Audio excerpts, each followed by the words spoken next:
You've seen the doctors, run the tests, tried the medications, and every time the results come back the same.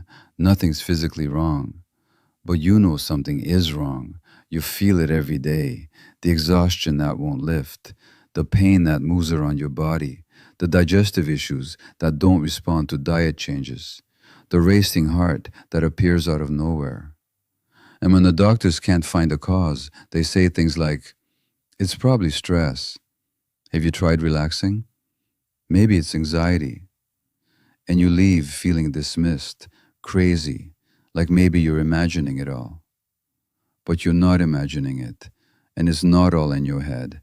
It's in your body, and it's real.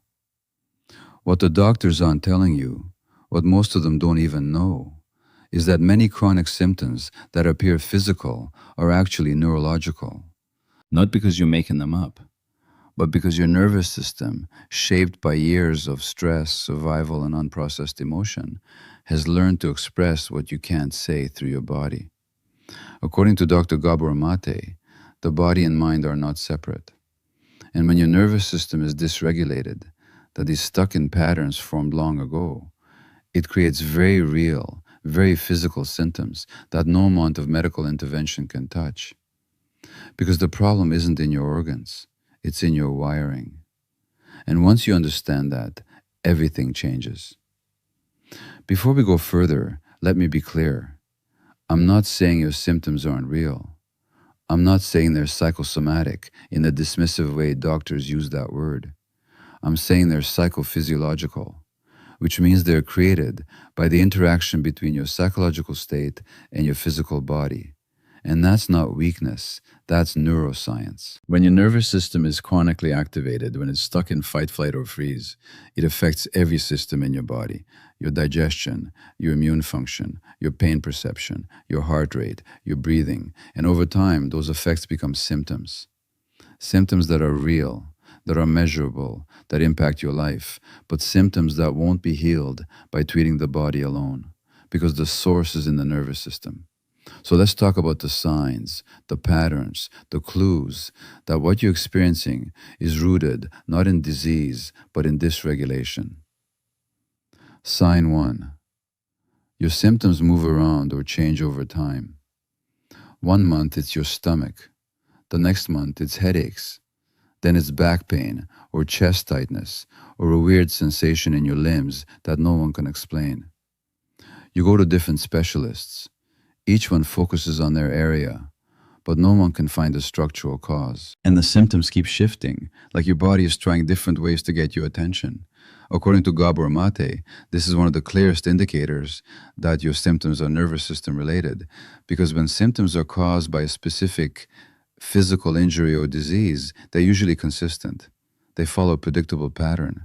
But when they're caused by a dysregulated nervous system, they migrate. Because the nervous system doesn't create symptoms in a logical medical way. It creates them based on where you're holding tension, what you're suppressing, how your body learned to express distress. So the pain moves, the symptoms shift, and doctors keep saying they can't find anything wrong. But something is wrong. Your nervous system is stuck in a state of activation and is cycling through different ways to communicate that. The headache is not a separate issue from the stomach pain. They're both expressions of the same underlying state, a body that's been in survival mode for too long. Sign 2. Your symptoms get worse with stress, but not in the way you'd expect. Most people understand that stress can make you feel worse. That's not surprising. But here's what's different when symptoms are nervous system based.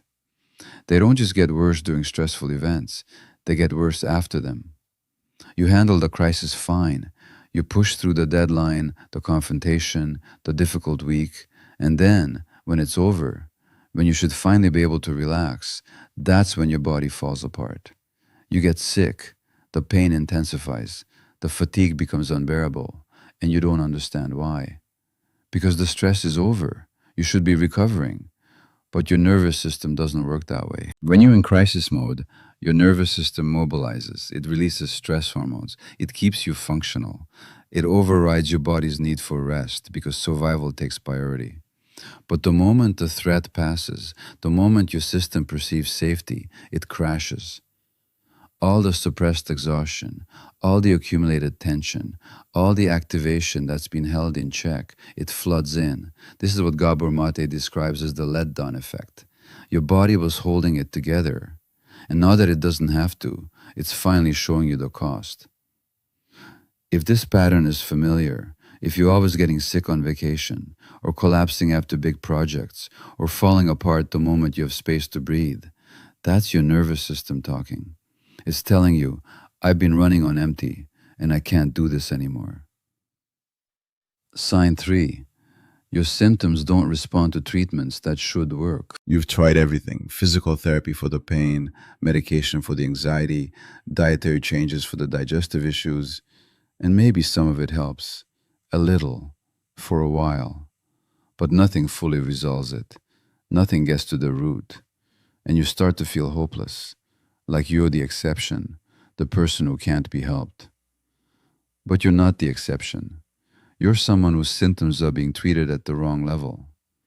Because when symptoms are created by dysregulated nervous system, treating the body won't fix them.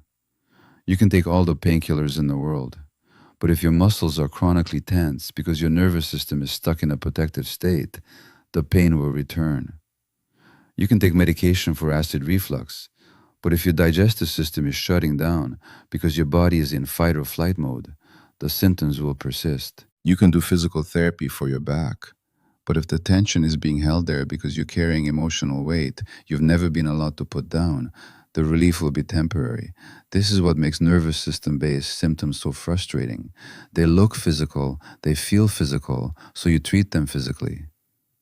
But the source is neurological. It's in the patterns your nervous system learned, the way it responds to threat, the way it holds what you can't express. And until you address that level, the symptoms will keep coming back, not because the treatment was wrong, but because it was treating the symptom, not the system creating it. Sign 4. You have symptoms that don't make medical sense. Your heart races, but your cardiologist says your heart is fine. You can't catch your breath, but your lungs are healthy. Your stomach is in constant knots, but the gastroenterologist finds nothing. You feel like you're dying, but every test comes back normal. And the doctors shrug. They say it's anxiety. Like, that's not a real answer. But here's what they're missing. Anxiety is not just a mental state. It's a physiological one. When your nervous system is in a chronic state of activation, when it's stuck in the threat response, it creates very real physical sensations. Your heart races because your body thinks it needs to run. Your breathing shallows because you're preparing to fight. Your digestion shuts down because in survival mode, digesting food is not a priority. None of this is imagined. It's your autonomic nervous system doing exactly what it was designed to do. The problem is doing it in response to a threat that's no longer there. Maybe the threat was your childhood. Maybe it was a relationship. Maybe it was years of pushing through stress without ever feeling safe enough to rest.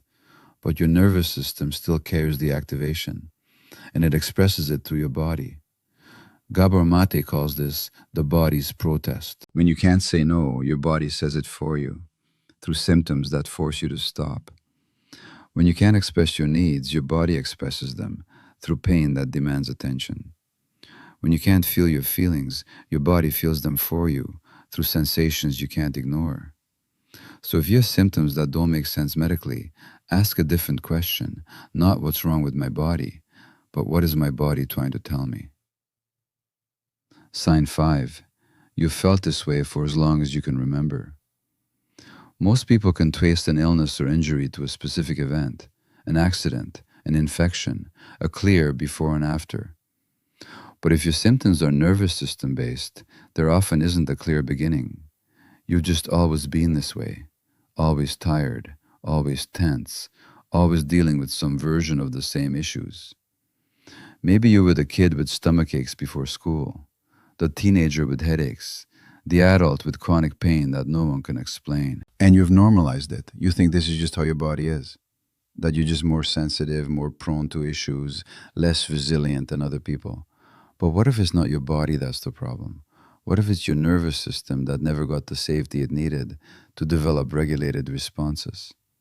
Gabor Mate's work shows that many chronic conditions begin not in adulthood but in childhood, not because of what happened to you in a single traumatic event, but because of what didn't happen. You didn't get the attunement you needed, the safety, the permission to express your feelings without being dismissed, punished, or abandoned. So your nervous system adapted. It learned to suppress, to override, to stay vigilant. And those patterns, formed early, became your baseline. So now, decades later, you're living in a body that's been in a low grade state of activation since childhood. And the symptoms you're experiencing aren't new. They're just the accumulation of years of nervous system dysregulation finally becoming impossible to ignore. If you've always struggled, if you can't remember a time when you felt truly at ease in your body, that's not a life sentence, that's information. Information that tells you the work isn't just about treating symptoms, it's about rewiring the system that's creating them. So, what do you do with all this? First, you stop searching for a medical diagnosis that might not exist. Not because your symptoms aren't real, but because the framework you're using to understand them is incomplete. You're looking for disease, but what you're experiencing is dysregulation. And dysregulation doesn't show up on tests. It doesn't present in predictable, diagnosable ways. It shows up in the patterns we just talked about. Second, you start working with practitioners who understand the nervous system, not just doctors who treat the body, but somatic therapists, trauma-informed counselors, body workers who understand that pain is not always structural. People who will ask not just what are your symptoms, but what was happening in your life when they started? What are you carrying that you haven't been able to express? Third, you start paying attention to your body as a communication system, not a broken machine. When the pain shows up, instead of immediately trying to make it stop, you pause and ask, what is this connected to? Did I just override a boundary? Did I suppress anger? Did I push to exhaustion instead of resting? Your body is not randomly malfunctioning. It's responding to patterns, to stress, to suppression. And when you start to see the connection between your inner state and your physical symptoms, you can start to address the root. And fourth, and this is the hardest part, you have to change how you live. Because if your nervous system is stuck in survival mode, it's not going to shift through insight alone. It needs new experiences, experiences that prove to your body that it's safe now. That looks like setting boundaries even when it's uncomfortable. Because every time you override your limits, you're telling your nervous system we're still not safe to protect ourselves. It looks like expressing feelings instead of suppressing them, even if it's messy, even if people don't like it, because suppressed emotion becomes physical tension. It looks like resting without earning it, without guilt, without justifying it, because if your body never gets to rest, it will never leave survival mode. It looks like building a life where your nervous system doesn't have to be on high alert all the time. And that's not easy, because it means changing relationships, careers, patterns that have been running for years. But it's the only thing that actually works, because you can manage symptoms forever. But if you want to heal them, you have to address the system creating them. Gabor Maté often says, the body says what the mouth cannot. And if you've been living with chronic, unexplained symptoms, your body has been speaking, not in the language of disease, but in the language of a nervous system that's overwhelmed, under-resourced, and stuck in patterns it learned long ago. And the healing isn't about finding the right medication or the right specialist. It's about learning to listen, to translate what your body is saying, to honor the messages it's been sending, that the pain is asking you to slow down, that the anxiety is asking you to set boundaries, that the exhaustion is asking you to stop abandoning yourself. Your symptoms are not punishments. They're not random. They're not proof that you're broken. They're communication. And when you start to listen, really listen, you stop being at war with your body. You start being in a relationship with it. And that relationship, built on listening instead of fixing, on honoring instead of overriding, on compassion instead of frustration, that's where healing happens. Not overnight, not all at once, not without setbacks, but slowly as you change how you relate to your body, as you address the nervous system patterns instead of just the symptoms, things begin to shift.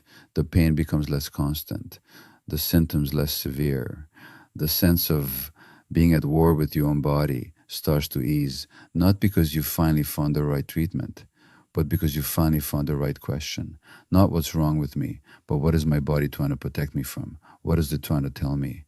And when you honor that, when you create a life where your nervous system can finally feel safe, the body that's been protesting, that's been screaming for attention, that's been creating symptoms to force you to stop, it can finally rest. And when it rests, the symptoms that were never about disease in the first place begin to resolve, not because they were imaginary, but because they were never the problem. They were the solution, your body's way of protecting you, of making you pay attention, of forcing you to change what you couldn't consciously choose to change.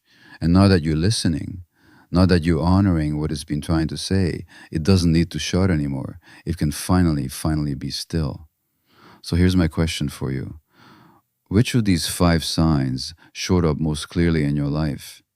And what do you think your body might be trying to tell you? Share in the comments, not to diagnose yourself, but to start noticing the patterns you've been living with. And if this gave you a new way to understand your symptoms, consider subscribing. There's a lot more where this came from. Because the work of healing isn't about fixing what's broken. It's about listening to what's been speaking all along. Your body has been trying to tell you something. Maybe it's time to listen.